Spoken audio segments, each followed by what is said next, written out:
Yes, good morning students. We were doing 13 theme Mahatma Gandhi और राष्ट्रीय आंदोलन हम ये कर रहे हैं। आज हम इसका थर्ड टॉपिक कर रहे हैं, थर्ड सब टॉपिक नमक सत्याग्रह। नमक सत्याग्रह में बारे में पढ़ेंगे आज हम। After non cooperation movement Gandhi ji focused on his social reforms works. जैसे हमने पिछली वीडियो में किया था कि गांधी जी ने नॉन कॉपरेशन नाम मिलवर्तन आंदोलन के बाद गांधी जी ने अपना ध्यान सोशल रिफॉर्म्स की तरफ लगाना शुरू कर दिया। सोशल रिफॉर्म्स में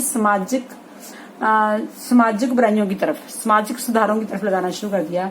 जैसे हमने पढ़ा था, गांधी जी ने अपना ध्यान बुने हुए कपड़े को बढ़ावा देने के लिए, छूत छात को खत्म करने के लिए लगाया। और गांधी जी उनका विश्वास था कि अगर हम स्वतंत्रता के योग्य बनना चाहते हैं, अगर हम आजादी पाना चाहते हैं, तो हमें अपने भारतीयों को बुराइयों की तरफ से, जैसे बाल विवाह, छुआछूत, सामाजिक बुराइयों से मुक्त होना पड़ेगा। और एक ही धर्म के भारतीयों को दूसरे धर्म के भारतीयों के साथ संयम लाना होगा और उनमें हिंदू मुसलमानों के बीच सौहार्द पर बल दिया।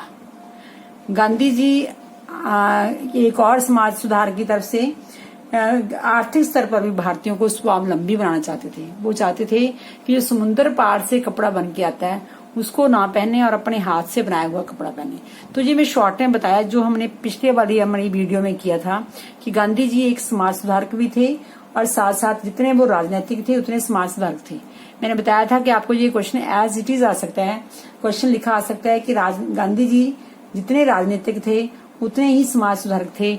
इस बात की व्याख्या कीजिए, इस बात को स्पष्ट कीजिए, या इसके ऊपर अपने विचार लिखिए। तो अपने ये सारे सामाजिक जो उन्होंने सुधार किए उनके बारे में मेंशन करना है और साथ साथ में कौन कौन से पॉलिटिकल मूवमेंट में भाग लिया उनको भी मेंशन करना अपने इसमें। तो अब हम कर रहे हैं बात सत्याग्रह की, salt satyagraha. In 1928 however he began to think of reentering politics. Gandhi ji ने द्वारा फिर 1928 में गांधी जी 1922 मार्च 1922 में उनको वो किया गया था, जेल में रखा गया था और फरवरी 1924 में उनको बाहर निकाला गया। 4 साल के लिए गांधी जी ने सोशल रिफॉर्म्स के वर्क की तरफ ध्यान दिया। उसके बाद 1928 में उन्होंने एक बार फिर शुरू किया सोचना कि पॉलिटिक्स में फिर से री एंट्रिंग की जाए, कि पॉलिटिक्स की मूवमेंट द्वारा फिर से शुरू की जाए। That year there was an all India campaign in opposition to the all white Simon Commission sent from England to inquire into the condition of the colony। उसी साल क्या हुआ, 1928 में अंग्रेजी सरकार ने एक साइमन कमीशन को भारत भेजा। All white Simon commission, all white में जिसमें सारे व्हाइट लोग थे, जिसमें सारे अंग्रेज थे, साइमन कमीशन में इसको भारत भेजा ये जानने के लिए, sent from England to inquire, ये जानने के लिए कि कॉलोनी की कंडीशन कैसी है, कैसी हालत है कंडीशन, उसको जानने के लिए भेजा। Gandhi ji did not participate in this movement. Gandhi ji ने इस मूवमेंट में भाग नहीं लिया, आंदोलन में भाग नहीं लिया। Although he gave it his blessings, अपनी ब्लेसिंग इस मूवमेंट को दी। As he did to represent satyagraha in Bardoli in the same year. जबकि उसी समय वो भी वर्दोली में एक वो कर रहे थे, सत्याग्रह कर रहे थे किसानों के लिए, किसानों को न्याय दिलाने के लिए। वो बरदौली में भी एक सत्याग्रह करते थे। कब से? 1928 में उन्होंने किया था, 1928। तो साइमन कमीशन के ऊपर आपको ये क्वेश्चन आ सकता है तो इसमें थोड़ा सा पार्ट इस लेसन में हमारे, क्योंकि ये पूरा जो हमारा थीम है ये गांधी जी की एक्टिविटी के ऊपर वो ज्यादा ध्यान दिया हुआ है। ज्यादा जो फोकस है वो गांधी जी की एक्टिविटी पे है। पर साइमन कमीशन भारत कब आया, ये भी हम इससे क्वेश्चन आ सकता है। साइमन कमीशन 1928 में भारत आया, इसकी विरोधता क्यों की गई? Why this was opposed in India. इसकी विरोधता क्यों की गई? क्योंकि साइमन कमीशन जो था भारत में आया था भारतीयों का हालचाल जानने के लिए, और ये इसमें सारे लोग क्या थे? व्हाइट थे, सब अंग्रेज थे, इसलिए इसकी विरोधता की गई। Why the Simon commission came to India? To inquire about the condition of the colony. तो गांधी जी ने इसमें भाग नहीं लिया था। जी अलग से एक छोटा सा क्वेश्चन है, इसलिए मैंने आपको इसको करवा दिया इसमें। अब हमारा नेक्स्ट क्वेश्चन होता है सत्याग्रह, सॉल्ट सत्याग्रह, नमक satyagraha. In the end of the December 1929 the Congress held its annual session in the city of Lahore. ये दोनों बातें इंपॉर्टेंट है। सिटी ऑफ लाहौर में हुआ और 1929 में जो एक एनुअल जो अधिवेशन हुआ कांग्रेस का, वार्षिक अधिवेशन हुआ, वो लाहौर में हुआ। The meeting was significant for two things. जो एनुअल मीटिंग थी, एनुअल सेशन था, दो बातों के लिए ज्यादा महत्वपूर्ण है, दो दृष्टियों से ये महत्वपूर्ण था। इसमें शॉर्ट क्वेश्चन ये आ सकता है कि जो 1929 का कांग्रेस का सेशन हुआ था वो कहाँ हुआ था, लाहौर में हुआ था, और कौन सी दो बातों के लिए ये इम्पोर्टेंट है। सबसे पहली बात क्या थी, the election of the Jawaharlal Nehru as president. इसी सेशन में जो नेहरू जी को प्रेसिडेंट चुना गया था, signifying the passing the baton of the leadership. इसकी इम्पोर्टेंस क्या थी कि जो लीडरशिप की जो ध्वज था, जो लीडरशिप था, वो किसको दी गई थी, गांधी जी को जवाहरलाल नेहरू जी को अध्यक्ष के रूप में चुना गया था। जो नेतृत्व की छड़ी थी वो किसके हाथ में चली गई थी, युवा पीढ़ी के हाथ में चली गई थी, यंगर जनरेशन। जो नेतृत्व किसके हाथों में आ गया था, अब यंगर जनरेशन के हाथों में आ गया। The proclamation of commitment to Purna Swaraj और द कंप्लीट इंडिपेंडेंस। एक और बात थी, दूसरी बात क्या थी, इसमें एक घोषणा की गई थी पूर्ण स्वराज की और कंप्लीट इंडिपेंडेंस की, कि हम भारत के लोग क्या है, कंप्लीट इंडिपेंडेंस चाहते हैं अंग्रेजों से। तो दो बातों के लिए, पहली बात है जवाहरलाल नेहरू का प्रेसिडेंट बनना, और दूसरी बात है डिमांड ऑफ पूर्ण स्वराज।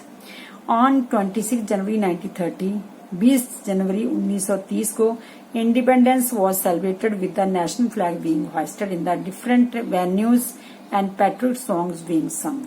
26 जनवरी 1930 को आजादी का दिन मनाया गया, जिसमें झंडा फहराया गया और कई जगहों पे झंडा फहराया गया और देशभक्ति के गीत भी गाए गए। Gandhi ji himself issued precise instruction. Gandhi ji ने खुद इसके ऊपर अपनी एक सुस्पष्ट निर्देश देकर बताया, इंस्ट्रक्शन दी कि इसको कैसे मनाना हमने, as how the day should be observed, कि इस डे को कैसे मनाया जाए। इट वुड बी गुड, ये अच्छा होगा अगर ये डिक्लेरेशन है, ये घोषणा है, ये सभी गांव में हो और सभी शहरों में साथ साथ हो। इट वुड बी वेल, ये और भी अच्छा होगा अगर सारी मीटिंग्स, जो इंडिपेंडेंस की मीटिंग्स है, सारी एक ही टाइम पे identical mint in all places, सभी जगह पे अगर 10 बजे होना तो सर गांव में, हर शहर में 10 बजे ही होनी चाहिए जी। मतलब कि इसमें क्या है, यूनिटी दिखाई देती है कि सारे भारत के लोग इंडिपेंडेंस डे के लिए इकट्ठे हैं, सारे आपस में उनका मेल जोल है इसके लिए, तो ये और भी अच्छा होगा। Gandhi ji suggested the celebration would begin with the hoisting of the national flag. Gandhi ji ने ये सजेस्ट किया कि जो इस सेलिब्रेशन है, इसको जो अपनी संगोष्ठी है, जो सेलिब्रेशन की गई है, ये झंडा लहराने के साथ हो। The rest of the day would be spent in doing some constructive work. सारा दिन, जो बाकी का दिन है, सुबह से झंडा लहराया जाए ठीक टाइम पे, और फिर सारा दिन कोई ऐसा कार्य किए जाए, बाकी से रचनात्मक कार्यों के लिए, कंस्ट्रक्टिव वर्क में रचनात्मक कार्य किए जाएं, वेदर इट इज स्पिनिंग और सर्विस ऑफ द अनटचेबल, चाहे वो चरखा काता जाए, जहाँ अनटचेबल की सेवा की जाए, और रीयूनियन ऑफ हिंदूज एंड मुसलमान, और जहाँ हिंदुओं और मुसलमानों की आपस में एकता दिखाई जाए। Participants would take a pledge affirming that it was, जो पार्टिसिपेंट, जो भी इस सेलिब्रेशन में भाग ले रहे हैं, संगोष्ठी में भाग ले रहे हैं, वो ये कसम खाएं, ये प्रतिज्ञा करें। क्या प्रतिज्ञा करें वो? ये प्रतिज्ञा लेंगे कि the inalienable right of Indian people, ये प्रतिज्ञा करेंगे सारे कि अन्य लोगों की तरह, inalienable right of Indian people as of any other people, जैसे और लोग हैं, संसार के और लोग हैं, उनकी तरह भारतीयों का भी ये अधिकार है, अहर्निय अधिकार है भारतीयों का भी, to enjoy the fruits of their toil, अपनी मेहनत के फलों को खाने का, अपनी मेहनत के फलों को एंजॉय करने का उनका भी अधिकार है।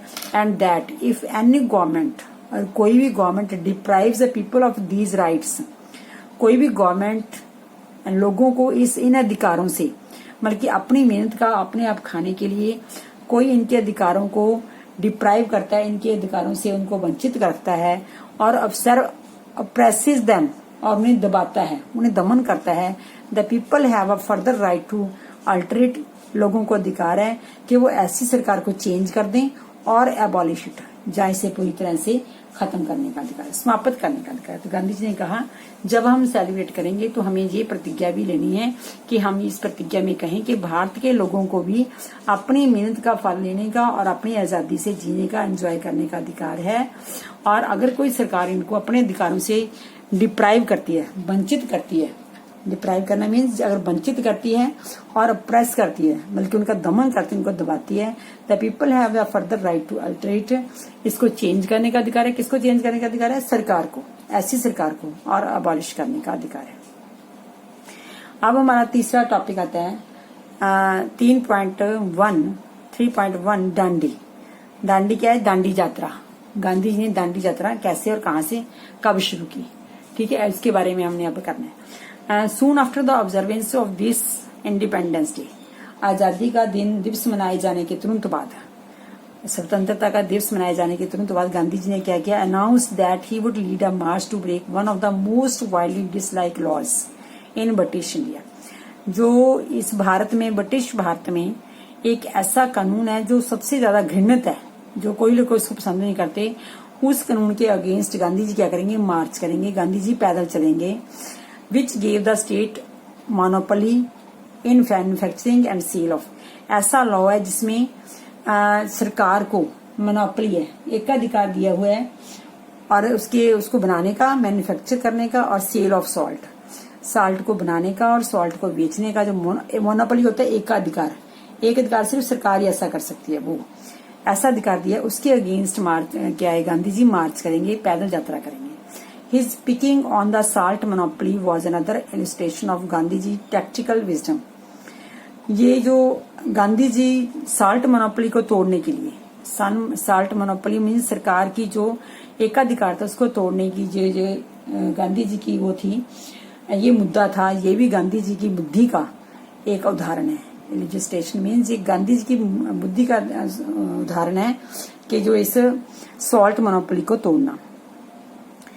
For in every Indian household, why that was important? क्योंकि ये every for in Indian household salt was indispensable. जो भारत के हर घर में जो साल्ट है, नमक है, वो बहुत ही महत्वपूर्ण है। Jet people were forbidden from making salt, परंतु लोगों को नमक बनाने से मना किया जाता था। And even for domestic use, बेचने के लिए भी नहीं, सिर्फ अपने यूज के लिए भी नमक नहीं बना सकते थे वो। Compelling them to buy it from shops at a high price, उनको ये मजबूर किया जाता था कि वो क्या है ये शॉप से महंगी प्राइस पे लेके आए। The state monopoly over salt was deeply unpopular, राज्य का पूर्ण अधिकार, एकाधिकार जो नमक के ऊपर था, ये पूरी तरह से अनपॉपुलर था, लोग इसे पसंद नहीं करते थे। By making it his target, इसको अपना टारगेट बना के गांधी जी ने क्या किया? Gandhi ji hope to mobilise a wider discontent against the British rule. इस टॉपिक को उठा के जो सारे लोग इसके अगेंस्ट, इस कानून के अगेंस्ट थे, गांधी जी की क्या आशा की कि इतने सारे लोगों को वो ब्रिटिश सरकार के अगेंस्ट कर देंगे। तो क्योंकि उन्होंने ऐसा कि to mobilise a wider discontent against the British rule, अंग्रेजी राज्य के अगेंस्ट बहुत सारे लोगों को इकट्ठे खड़े कर देना। ये एक बुद्धिमत्ता का बात है कि ये बात सोचनी कि एक ऐसा कानून है जो सबके लिए बुरा है, जिसको सब नापसंद करते हैं, ऐसे कानून को तोड़ने से जो भारत के बहुत सारे लोग हैं वो अंग्रेजी सरकार के क्या हो जाएंगे? अगेंस्ट हो जाएंगे। Where most Indians understood the significance of Gandhi ji challenge the British Raj apparently did not. इस बात को बहुत सारे भारतीय समझ गए कि इस बात से गांधी जी क्या बताना चाहते हैं, गांधी जी क्यों चैलेंज करना चाहते हैं। इस महत्व, इस चुनौती का समझ जो है भारतीयों को तो आ गया। The British Raj apparently did not, परंतु जो ब्रिटिश राज है वो इस नमक यात्रा को समझ नहीं पाया। Although Gandhi ji given advance notice of Satya march salt march to the viceroy Lord Irwin, उसमें कौन थे? गवर्नर कौन थे? Lord Irwin.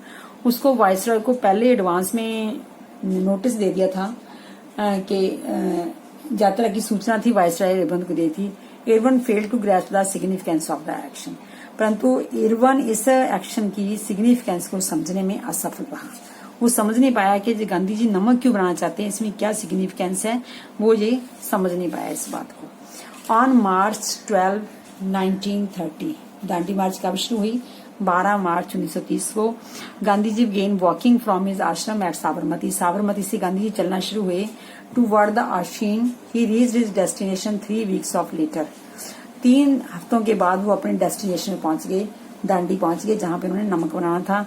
Making a fistful of salt as did. जैसे ही उन्होंने एक मुट्ठी भर नमक बनाया समुद्र के किनारे पे जाकर, thereby making himself a criminal in the eyes of law.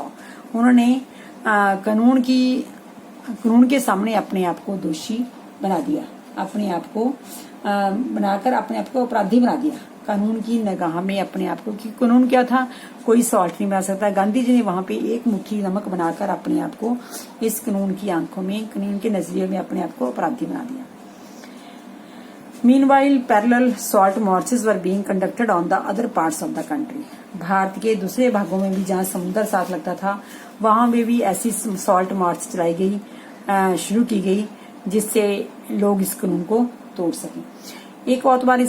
एक और बात है कि जैसे हमने पढ़ा था नॉन कॉपरेशन मूवमेंट में, वैसे ही इस मूवमेंट में भी क्या किया, देश के विशाल भाग में किसानों ने दमनकारी औपनिवेशिक वन कानूनों का उल्लंघन किया। ऐसे साथ ही जैसे कस्बों में फैक्ट्री कामगार थे, जो लेबर थे, उन्होंने हड़तालें कर दी और वकीलों ने भी ब्रिटिश अदालतों का बहिष्कार कर दिया और बच्चों ने स्कूल में जाना, स्टूडेंट ने स्कूल में, सरकारी स्कूलों में जाना विद्यार्थियों ने मना कर दिया। इस तरह औपनिवेशिक शासन के विरुद्ध असंतोष व्यक्त करने के लिए प्रेरित किया गया। इसके साथ साथ क्या है, संतुष्ट जो भी इतने सारे जो लोग थे जो इसमें भाग ले रहे थे, असंतुष्टों को हिरासत में लेने लगी। सत्याग्रह के सिलसिले में लगभग 60,000 जो लोग थे उनको गिरफ्तार किया गया। तो जैसे नॉन कॉपरेशन मूवमेंट थी, ऐसे ही ये साल्ट मार्च, जहां हम कह सकते हैं सिविल डिसओबीडियंट मूवमेंट है, इसमें भी सब लोगों ने भाग लिया, चाहे किसान थे, चाहे मजदूर थे, चाहे वो सरकारी वकील थे, चाहे विद्यार्थी थे। जैसे हमने पढ़ा था नॉन कॉपरेशन मूवमेंट में, उसमें भी वैसा ही किया गया। तो ये दोनों एक जैसी हैं, एक तरह देखा जाए तो नॉन कॉपरेशन और सिविल डिसओबीडियंट। बस इसमें इतना है कि इसमें गांधी जी ने कानून को तोड़ा, सिविल डिसओबीडियंट। ये जो एक कानून था अंग्रेजों के द्वारा बनाया गया कि सॉल्ट नहीं कोई बना सकता, उसको गांधी जी ने इसमें ब्रेक किया। इसके बारे में भी इंटरेस्टिंग बात ये भी है कि progress of salt march can also test from other sources. कई ऐसे सोर्स है जहां से पता चलता है कि ये सॉल्ट मार्च कैसी हुई थी। जो बाहरले अखबार हैं, जहाँ अमेरिकन अखबार हैं, जहाँ यूरोपियन अखबार हैं, इसके बारे में क्या कहते हैं। The American news magazine Time, कौन सा इंपॉर्टेंट पेपर था अमेरिका का, Time. This to begin with scorn that Gandhi ji looks writing with disdain of his spindly frame and his spindly lines. वो जो न्यूज पेपर मैगजीन न्यूज था, Time था, उसने गांधी जी को बड़े मजाकपूर्ण तरीके से कहा कि इसका कैसी बॉडी है, तकली जैसी बॉडी है और ये कैसे चल पाएगा। उनकी बॉडी का मजाक उड़ाया, गांधी जी की बॉडी का मजाक उड़ाया। Thus in its first report in March में पहली रिपोर्ट में उसने क्या कहा, Time was deeply sceptical of the salt march, कि उसको साल्ट मार्च पे शक है, रीचिंग इट्स डेस्टिनेशन, कि इसके अपने जो डेस्टिनेशन में पहुंच पाएगी या नहीं पहुंच पाएगी, इस पे शक है। It claim that Gandhi ji sank to the ground, उसने ये दावा किया कि Gandhi ji at the end of the second day of the walking, Gandhi ji दूसरे दिन ही चलने के बाद क्या जमीन में धस जाएंगे, बल्कि जमीन पे गिर जाएंगे, जमीन पे पसर जाएंगे एकदम। उसमें ऐसा था क्योंकि उन्होंने उनकी बॉडी का मजाक उड़ाया था कि उनकी तकली जैसी बॉडी है, टेढ़ी मेढ़ी तकली बॉडी जैसी चलती है, ऐसी उनकी बॉडी है। The magazine did not believe, Time magazine को ये विश्वास नहीं था that the emaciated saint would be physically able to go much further, कि ये एक ऐसा बॉडी से जो कमजोर सा एक सेंट साधु है, वो फिजिकली ऐसा वहां पे चल पाएगा, मतलब। But within a week it had change its mind, परंतु एक हफ्ते के अंदर अंदर ही मैगजीन टाइम ने अपना मन बदल दिया। The massive popular following that the March had garden means लोगों ने इसका बहुत स्वागत किया, जन समुदाय ने इसका मार्च का, इस पैदल यात्रा का बहुत सम्मान किया। रोट माई टाइम मैगजीन में क्या लिखा, had made the British rulers desperately anxious, कि जो अंग्रेजी रूलर थे उनको क्या कर दिया, गहरे तौर पर बेचैन कर दिया, desperately anxious. Gandhi ji himself दे नाउ सैल्यूटेड, अब हिमसेल्फ टाइम ने भी उनको सैल्यूट किया, टाइम मैगजीन ने उनको सैल्यूट किया एज अ सेंट, क्या कहा, एक संत कहा, और स्टेटसमैन, और एक राजनेता कहकर उनको सम्मानित किया। किसने सम्मानित किया, टाइम मैगजीन ने। हु वर यूजिंग उन्होंने क्या किया कि गांधी जी क्या यूज कर रहे हैं। Christian act as a weapon, Christian act as a weapon against man with the Christian belief. जो क्रिश्चियन धर्म को मानने वाले लोग हैं उनके अगेंस्ट क्रिश्चियन तरीके का हथियार उन्होंने गांधी जी ने प्रयोग किया। तो एंड में जो टाइम मैगजीन था उसने भी गांधी जी की प्रेज की कि वो एक साधु भी हैं और वो एक राजनेता भी हैं। नाउ डायलॉग्स 3.2 डायलॉग संवाद। The salt march was notable for at least three reasons. 3 कारणों से ये जो सॉल्ट मार्च है बहुत ही इम्पोर्टेंट रही, बहुत ही महत्वपूर्ण रही। अब वहां पे ये क्वेश्चन यही आता है कि एक तो ये शॉर्ट में तो ये साल्ट मार्च कब शुरू हुआ है ना, और कहाँ से शुरू हुआ, ये आता है शॉर्ट क्वेश्चन में अगर देखा जाए। अगर 4 नंबर के क्वेश्चन में जो आता है ये क्वेश्चन आता है कि साल्ट मार्च की इम्पोर्टेंस क्या है, what is the importance of salt march. Gandhi ji ने साल्ट मार्च किया, इसका क्या फायदा रहा। अब हमने यही लिखना है कि कानून तोड़ा, नमक कानून तोड़ा, जहाँ लोगों के लिए बड़ा मुश्किल था, जिन लोगों को पसंद नहीं था, ये कानून तोड़ा। नहीं, इसका आंसर क्या है कि साल्ट मार्च अपने आप में कैसे इम्पोर्टेंट रही, जो कानून नमक यात्रा थी वो कैसे इम्पोर्टेंट। इसके 3 कारण ये हैं। सबसे पहला रीजन क्या है, it was this event that the first brought Mahatma Gandhi to the world attention. सबसे पहली ये एक घटना, पहली घटना थी जिसने महात्मा गांधी को पूरे संसार की नजरों में ला दिया, पूरी दुनिया की नजर में आ गए Gandhi ji. The march was widely covered by the European and American press. सबसे बड़ी बात है कि जो पहले जो इतने हमारे देश की तरफ से आंदोलन हो रहे थे वो कभी यूरोपियन या अमेरिकन प्रेस की नजरों में नहीं आए थे, पर इसने क्या कर दिया, महात्मा गांधी जी को दुनिया की नजरों में ला दिया। पहला पॉइंट इसका ये है कि ये इसकी इम्पोर्टेंस है। दूसरा, it was the first nationalist activity. ये एक ऐसी राष्ट्रीय कार्यविधि थी, ऐसा कार्य था, नेशनल कार्य था, in which women participated in the large number. पहली ऐसी मूवमेंट थी जिसमें औरतों ने भी बढ़ चढ़कर भाग लिया। The socialist activist Kamala Devi Chattopadhyay, एक सामाजिक कार्यकर्ता थी Kamalavati Chattopadhyay, had persuaded Gandhi ji not to restrict the protest to man alone. उन्होंने कहा कि इस मूवमेंट को सिर्फ मर्दों तक ही, इसको सिर्फ पुरुषों तक ही सीमित न रखा जाए, इसमें औरतों को भी भाग लेने दिया जाए। तो ये दूसरी पॉइंट क्या होगी, इसमें वुमेन ने पार्टिसिपेट किया first time. Kamala Devi was herself one of the numerous women who courted arrest by breaking the salt or liquid laws. Kamala Devi भी और कई औरतों के साथ, न्यूमरस बहुत गिनती में औरतों के साथ जिन्होंने कानून तोड़ा, नमक कानून तोड़ा या लिक्विड लॉज तोड़े, उनके साथ उनको भी कोर्टेड अरेस्ट, जेल में डाला गया।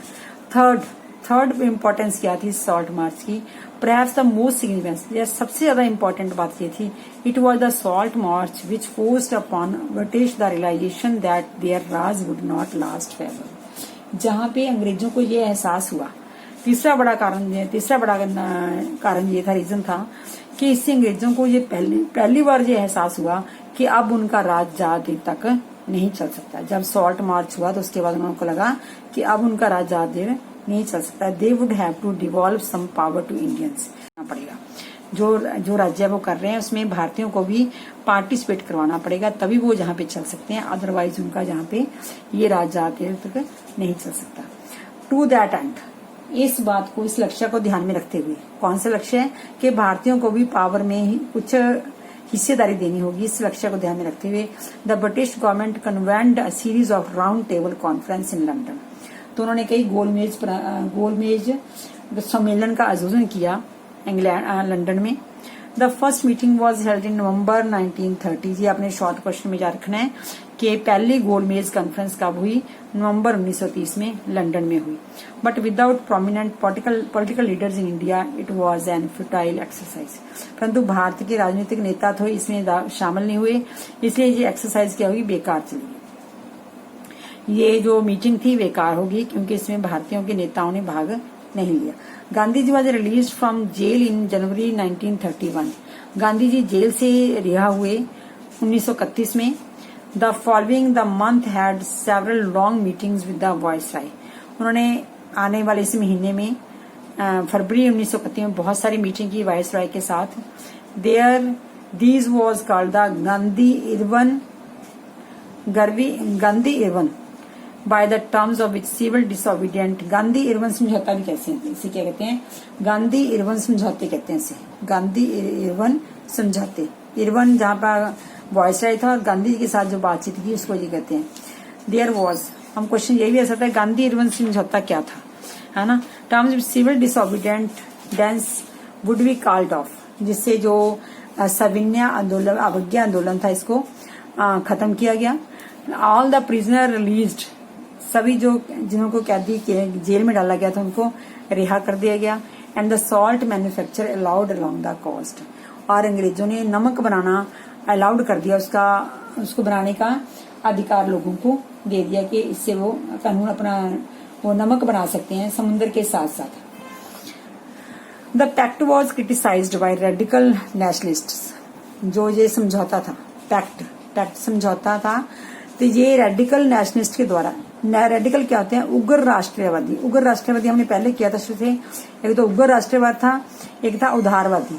उदारवादी राष्ट्रवादी कौन थे, जो ये कहते थे कि अंग्रेजों से बातचीत करके अधिकार वापस लिए जाएं, परंतु उग्र कहते थे कि नहीं, एकदम जल्दी से, जैसे भी उनको जल्दी से उनसे अधिकार, गर्म तरीके से, उग्र तरीके से उनके अधिकार लिए जाएं। तो for Gandhi ji was unable to obtain from the viceroy commitment to political independence. उन्होंने क्रिटिसाइज किस लिए किया, रेडिकल नेशनलिस्ट ने क्रिटिसाइज किया कि गांधी जी वायसराय से ये वादा नहीं ले सके कि उनको पॉलिटिकल इंडिपेंडेंस मिलेगी। He could obtain merely N assurance of talks, सिर्फ उनको बात का सिर्फ आश्वासन हासिल किया गया, ना कि हमसे स्वतंत्रता प्राप्त होगी। सिर्फ वार्ता का, सिर्फ गलबात का एश्योरेंस मिला उन्हें, ना कि उन्हें स्वतंत्रता मिली। तो गांधी इरविन समझौता भी इसमें आप लिख सकते हो कि इम्पोर्टेंट है। What was the Gandhi Irwin pact, क्या था ये, इसमें क्या था, गांधी जी ने कई मीटिंग्स की उनके साथ, और civil disobedient movement would be called off, इसमें किया गया। The prisoner released and salt manufacture allowed along the coast, 3 चीजें इसमें गांधी जी ने की, परंतु it was criticised by the radical nationalists, क्योंकि कि गांधी जी उनसे पॉलिटिकल स्वतंत्रता लेने में फेल रहे और वो कमिटमेंट नहीं ले पाए, और he could obtain only मियर assurance of talks, सिर्फ उनको वार्ता करने का एश्योरेंस मिला, ना कि आजादी मिली। Now second round table conference. अब second round table conference was held in London in later part of the 1931। नवंबर दिसंबर में फिर सेकंड राउंड टेबल कॉन्फ्रेंस हुई। 1931 में आखिर में लंदन में आयोजित किया गया। हियर गांधी जी रिप्रेजेंटेड कांग्रेस, गांधी जी जहाँ पे कांग्रेस को रिप्रेजेंट किया, नेतृत्व कर रहे थे। However his claim that his party represented all India came under challenge from 3 parties. उन्होंने कांग्रेस की तरफ से कॉन्फ्रेंस में भाग लिया, परंतु उनके इस क्लेम को, उनके इस दावे को 3 पार्टियों ने नकार दिया कि वो रिप्रेजेंट करेंगे सारे भारत को। 3 पार्टियां इसके अगेंस्ट थी गांधी जी की पार्टिसिपेशन की इन कॉन्फ्रेंस में। कौन सी 3 पार्टियां, ये मैंने थोड़ा टेबल बना के रखा है ताकि आपको याद रह जाए। मुस्लिम लीग, प्रिंसेस, BR अम्बेडकर, ये 3 लोग थे जो गांधी जी की रिप्रेजेंटेशन के अगेंस्ट थे। क्यों अगेंस्ट थे? मुस्लिम लीग कहती थी who claims it stand for the interest of Muslim community. Muslim league कहती थी कि वो सिर्फ मुस्लिम लीग है जो मुसलमानों के अधिकारों की रक्षा करेगी।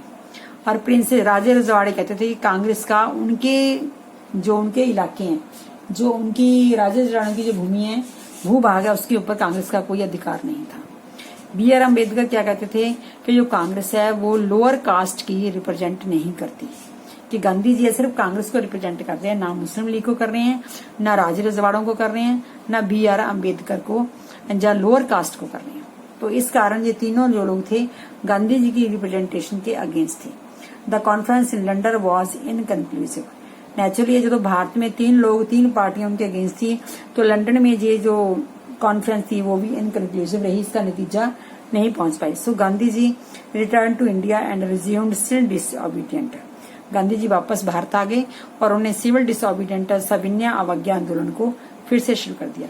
The new viceroy Lord Willingdon was deeply unsympathetic to the Indian leaders. अब नया वायस इरविन के बाद नए वायसराय कौन आए? लॉर्ड विलिंगटन आए। वो भारतीय नेताओं के प्रति बिल्कुल भी सहानुभूति नहीं रखते थे, जहाँ उनको बिल्कुल भी उनके साथ सहानुभूति नहीं थी, जो भारतीय नेताओं के साथ हमदर्दी नहीं थी। In 1935, however, a new government act promised some form of representation government. 1935 का जो कानून बना, गवर्नमेंट एक्ट बना, जो उसमें प्रॉमिस किया गया कि सरकार में भारतीयों को भी रिप्रेजेंटेशन प्रतिनिधित्व दिया जाएगा। 2 years later in an election held on the basis of the restricted franchise। अब restricted franchise देखने वाली बात है। restricted franchise means वोट का अधिकार कुछ restrictions के साथ, कि कुछ लोग वोट में वोट डाल सकते हैं, कुछ नहीं डाल सकते। जैसे अब तो क्या है, हमारे फ्रेंचाइज सफेज फ्रेंचाइज सबके लिए वोट देने का अधिकार है। जो 18 ईयर्स का है, वो चाहे पुअर है, चाहे रिच है, चाहे वो मैन है, चाहे वुमेन है, सबको वोट देने का अधिकार है। परंतु तब क्या उन्होंने क्या किया, रिस्ट्रिक्टेड फ्रेंचाइज कुछ लोगों को वोट देने का अधिकार था। The Congress one a comprehensive victory. इस अधिकार के साथ कांग्रेस की बहुत भारी जीत हुई, बहुत भारी जीत हुई। Now 8 out of the 11 provinces, 11 राज्यों में से 8 राज्यों में जो had a Congress prime ministers, Congress के प्रधानमंत्री बने 11 राज्यों में, working under the supervision of the British governor, जो कि ब्रिटिश गवर्नर के अंडर काम कर रहे थे। पीयूष,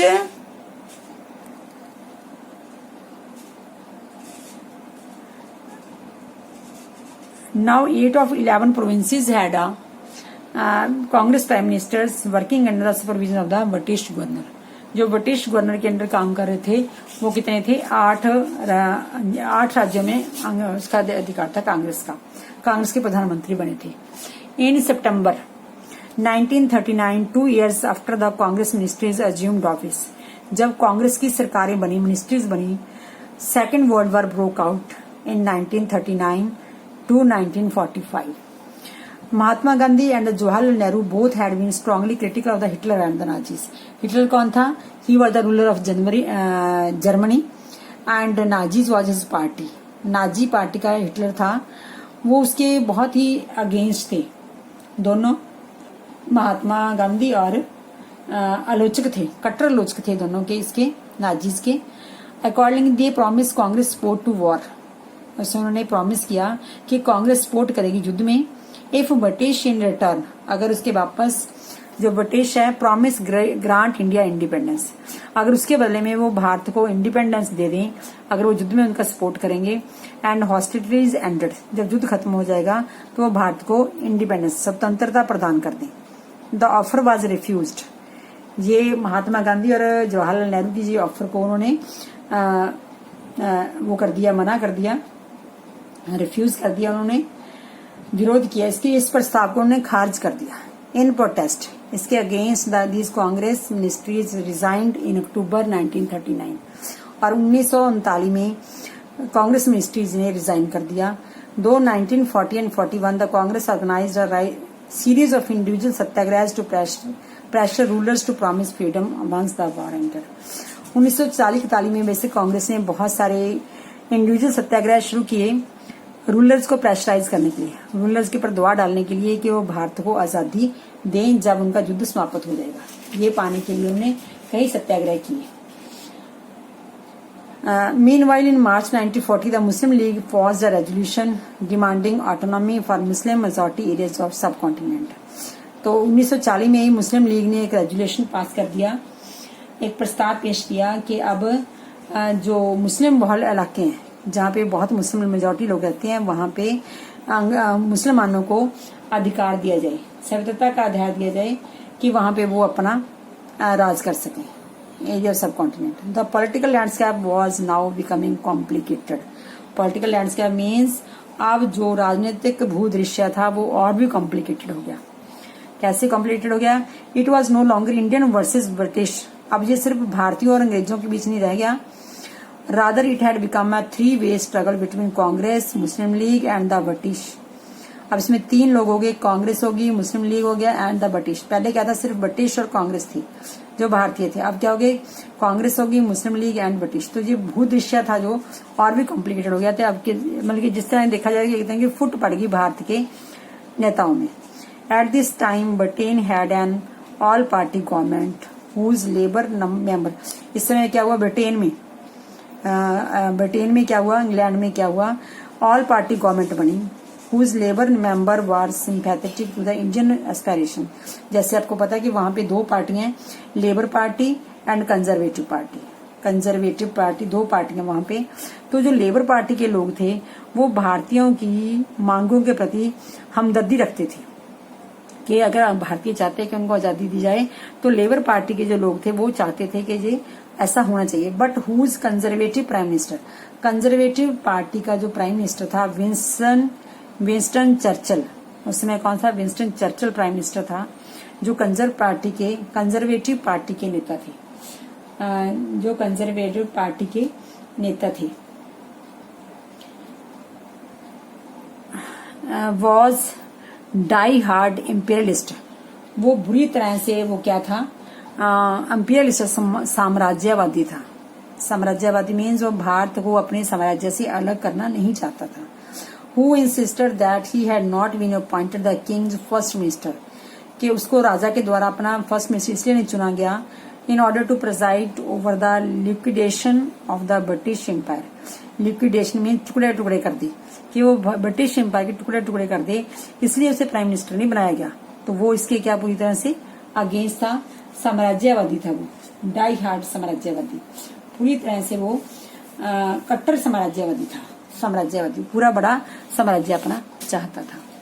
इन 1942 Churchill was persuaded to send one of his ministers, Sir Stamford Cripps, to India to try and forge a compromise with Gandhi ji and the Congress. Talks broke down.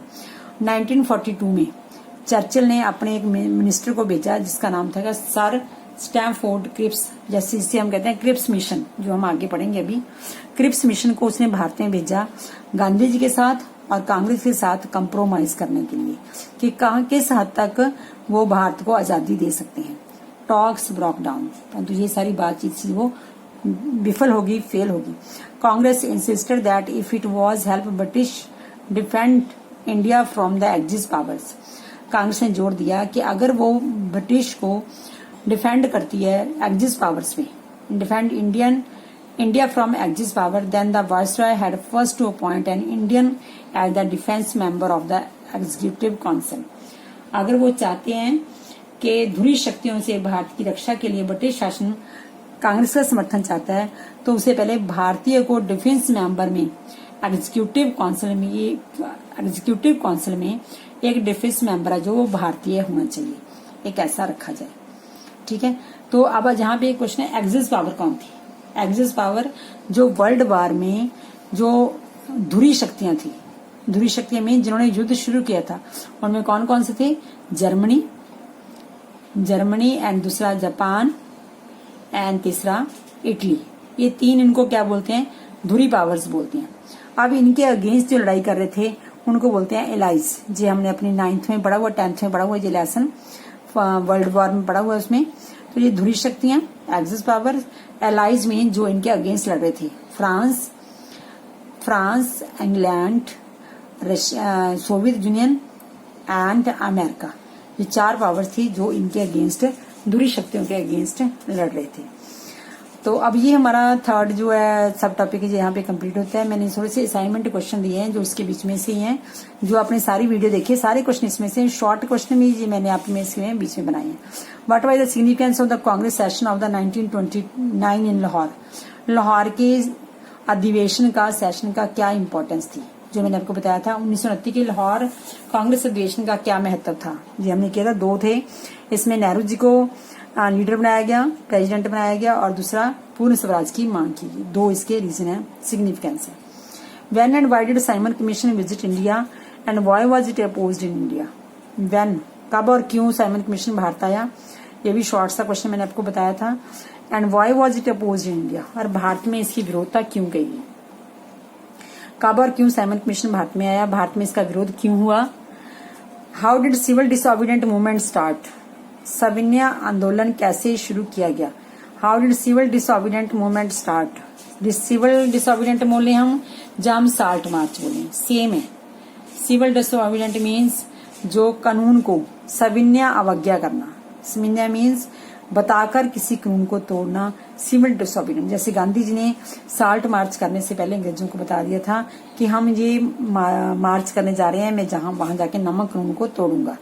ठीक है, तो इसे civil डिसओबीडिएंट। How कैसे start किया गया salt march? Why did every Indian took part in the civil disobedience and salt सत्याग्रह? हर भारतीय ने सविनय अवज्ञा या नमक सत्याग्रह में भाग क्यों लिया?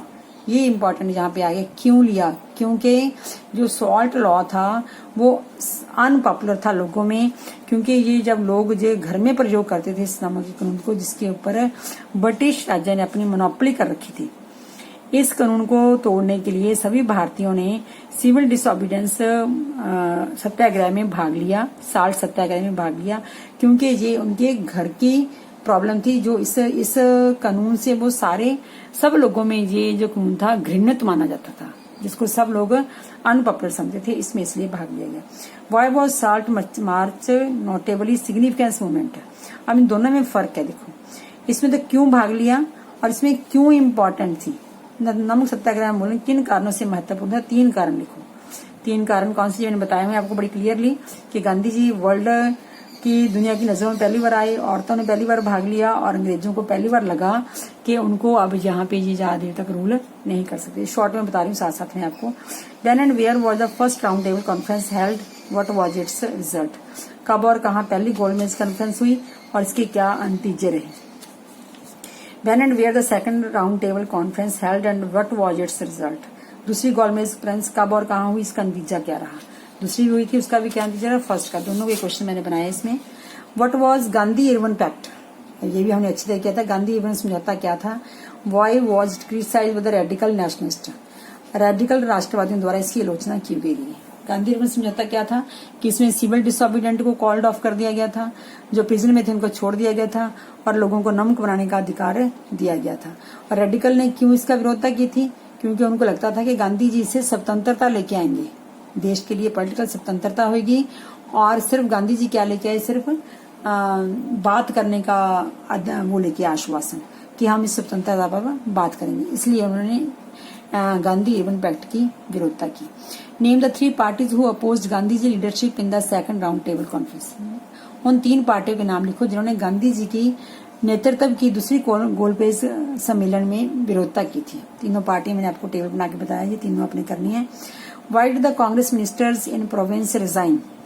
कांग्रेसी मंत्रिमंडलों ने भिन्न भिन्न प्रांतों से इस्तीफे क्यों दे दिए? जब अंग्रेजों ने उनकी ये बात मानने से मना कर दिया कि युद्ध के बाद उनको स्वतंत्रता दी जाएगी, तो इस विरोध में कांग्रेस मिनिस्ट्रीज ने हर एक राज्य में क्या कर दिया? रिजाइन दे दिया। Why and when Muslim League passed a resolution and how changed the scenario of the politics? कब और क्यों मुस्लिम लीग प्रस्ताव पास किया गया? कब और क्यों किया गया? 1941 में 40 में किया गया। क्यों किया गया? कि वो मुसलमान चाहते थे कि जो उनके बहुत आत वाले इलाके हैं जहाँ पे मुसलमानों की ज्यादा गिनती है वहां पे उनको स्वायत्तता दी जाए, सेल्फ रूल करने का अधिकार दिया जाए। और इसे राजनीतिक भूदृश्य कैसे बदल गया? राजनीतिक भूमि कैसे बदल गया? क्योंकि पहले जो लड़ाई थी वो सिर्फ कांग्रेस और ब्रिटिश के बीच में थी, अब 3 लोग हो गए, Congress, Muslim party and British, इसलिए जो भूदृश्य है वो चेंज हो गया। Why did Cripps mission visit India? Cripps mission भारत में क्यों आया? Mention 2 reason of its failure. Cripps mission भारत में क्यों आया था? 2 कारण लिखे जिससे ये मिशन असफल हो गया। भारत में भेजा गया था और ये फेल इसलिए हो गया क्योंकि जो कांग्रेस थी वो चाहती थी कि वो अंग्रेजों के साथ धुरी शक्तियों से बचाने के लिए उनकी सहायता करेंगे और इसके बदले में अंग्रेज से क्या देंगे? स्वतंत्रता देंगे। परंतु उन्होंने ये टॉक्स है फेल होगी, इसलिए जो क्रिप्स मिशन था वो फेल रहा। तो ये सारे क्वेश्चंस मैंने 12 क्वेश्चन आए जिसमें शॉर्ट क्वेश्चन बीच में आ गए। आप शॉर्ट क्वेश्चन बीच में से निकाल सकते हो, जैसे गांधी इरविन समझौता कब हुआ, समझौते में क्या क्या हुआ, ये सारे इसमें शॉर्ट क्वेश्चन आते हैं, तो ये इनको आप कर सकते हो। ओके, इसके साथ हमारा जो 3rd सब टॉपिक है वो कंप्लीट हो गया। I hope you understand very well.